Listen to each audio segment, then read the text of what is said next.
কয়েকদিন পরেই গঙ্গাসাগর মেলা, বহু মানুষের ইন্টারেস্ট রয়েছে গঙ্গাসাগর মেলা নিয়ে। আমরা দেখিয়েছিলাম গত শনিবার মুড়িগঙ্গা নদীতে একটা চর, এবং সেই চর উদ্বেগ বাড়াচ্ছে, কারণ ভেসেল, লঞ্চ এগুলো চলাচল করতে পারবে না। তাহলে গঙ্গাসাগর মেলার কি হবে? লক্ষ লক্ষ পুণ্যার্থীর কি হবে?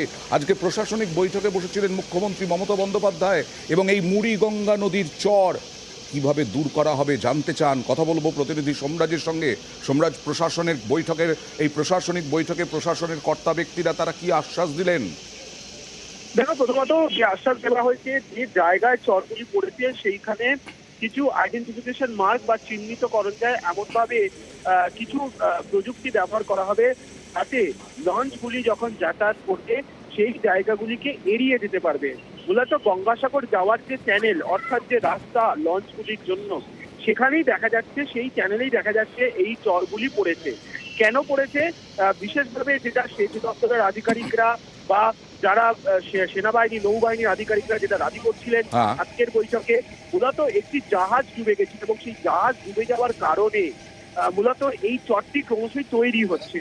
আর সেই কারণেই যেটা আশঙ্কা প্রকাশ করা হয়েছে বৈঠকে, যে লঞ্চ যখন এই চ্যানেল ধরে যাবে গঙ্গাসাগর পর্যন্ত, তখন সেখানে এই বিপত্তিটা হতে পারে, তেমন একটা আশঙ্কা আধিকারিকরা করছেন। তার জন্যই যে জায়গাগুলিতে চর হয়ে রয়েছে বা হয়ে যাওয়ার সম্ভাবনা রয়েছে, সেই জায়গাগুলি এমনভাবে চিহ্নিতকরণ করে দেওয়া যাতে লঞ্চগুলি আগে থেকেই সতর্ক থাকতে পারে, এমনটাই নির্দেশ আজ মুখ্যমন্ত্রী মমতা বন্দ্যোপাধ্যায় গঙ্গাসাগরের প্রস্তুতি বৈঠকে দিয়েছেন আধিকারিকদের বলে দেখা যায়। ধন্যবাদ। Dredging Corporation to write a letter, but in the meantime it will take time. It will take time, ma'am. So this Gangasagar Mela is coming very soon.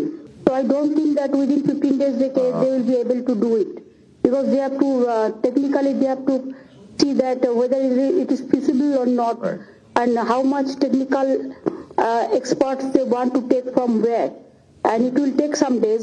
I think before Gangasagar Mela is not possible.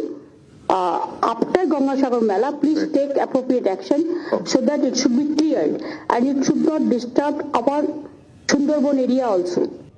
এদিকে নদীর চর সরাতে তৎপর প্রশাসন, অন্যদিকে ইছামতি নদী শুকিয়ে যাচ্ছে।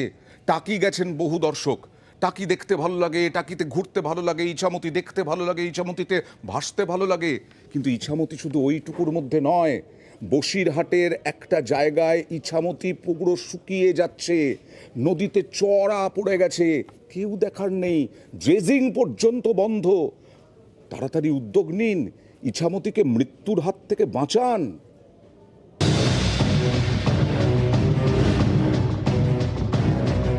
শীত পড়তেই সংকটে ইছামতি। বসিরহাট 1 নম্বর ব্লকের অনেক জায়গাতেই এই নদী শুকিয়ে গিয়েছে। জল এতই কম যে হেঁটে নদী পারাপার করা যায়। যে নদীতে জোয়ার ভাটা খেলার কথা সে আজ স্তব্ধ। নদীর বুকে থমকে দাঁড়িয়ে একটার পর একটা নৌকা। হাজার হাজার মানুষের জীবন জীবিকা নির্ভর করে ইছামতিকে কেন্দ্র করে। সেই ইছামতি বিপন্ন। চড়া আছে তোমার দিন বছর 20 আছে, নদীতে সব জায়গায় চড়া আছে। নদী বাঁধ ভাঙা আছে, এক পার ভেঙতেছে, এক পার গড়তেছে। ভাটার পর ভাটা মালিকেরা বাড়াচ্ছে, আমাদের ওপর ভেঙে যাচ্ছে। সরকার প্রতিক্রিয়া নেক ভাটা মালিকের ওপরে। বসিরহাট 1 নম্বর ব্লকের ইটিন্ডা ফেরিঘাট এলাকা। এখানেই অনেক জায়গায় ইছামতি শুকিয়ে কাঠ। নৌকা চলাচল তো দূরস্থ, হেঁটেই নদী পেরোনো যাচ্ছে। স্থানীয়দের দাবি ড্রেজিং হয় না, তাই পলি জমে জমে নদী আজ অস্তিত্ব হারানোর মুখে। নদীর মাঝখানটা হারা যাচ্ছে, তোমার হচ্ছে এখন ওই চর পড়ে গিয়েছে, বালি কাটছে সবাই, বালি কাটে এখান থেকে ভাটায় সব কাজে লাগে। হ্যাঁ, ডবলদারি আজ আছে, তোমার ওই সাইডটা আছে, এই সাইডটা তোমার বাংলা ইন্ডিয়া বলে এই সাইডটা খুব একটা দেয় না, ওই সাইডটা থাকে। ইছামতি বিপন্ন এই নিয়ে আমি ইরিগেশন দপ্তরকে জানিয়েছি এবং রিভার কন্ট্রোল বোর্ডকেও আমি জানিয়েছি। আমরা আশা রাখবো নব্যতা বৃদ্ধির এর কোনো নিশ্চয়ই প্রতিকার ভাববে। বসিরহাটে ড্রেজিং হয় না, আর স্বরূপনগরে ড্রেজিং শুরু হয়েও বন্ধ। 4 অক্টোবর ঘটা করে ড্রেজিং এর সূচনা করেন বনগাঁর বিজেপি সাংসদ শান্তনু ঠাকুর। অত্যাধুনিক মেশিন এনে ড্রেজিং এর কাজ শুরুও হয়, কিন্তু কদিন যেতে না যেতেই বন্ধ হয়ে যায় কাজ, ফিরে যায় সব মেশিন। এতে ক্ষুব্ধ স্থানীয়রা। বহু টাকা পয়সা খরচ করেছিল এখানে, কেন বন্ধ হয়ে গেল এটা আমরা জানি না। নদীর উপরে আমাদের বসবাস, নদীর উপরে আমাদের সংসার, যদি এই নদী আমাদের সংস্কার না হয় আমাদের এলাকার মানুষ অনাহারে মরে যাবে।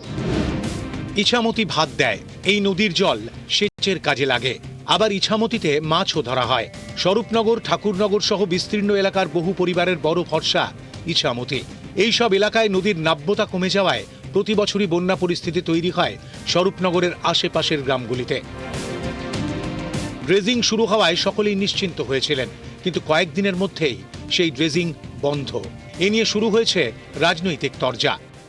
কিছু কচুরিপানা তুলে সরিয়ে দিয়ে উনি নদী সংস্কার করলেন, এতে নদী সংস্কার হয় বলে আমার মনে হয় না। 2024 সালের নির্বাচনকে সামনে রেখেই একটা গিমিক, একটা ফেক প্রচার করবার জন্যই উনি এইসব কাজগুলো করছেন। ওখানে পাঁচখানা নতুন ব্রিজ হবে, সেটা স্যাংশন হয়ে গেছে, যে কারণে আপাতত ওটাকে স্থগিত রাখা হয়েছে। ওটা ডিমার্কেশন হয়ে গেলে আবার নতুন করে ড্রেজিং শুরু হবে। নিউজ 18 বাংলা।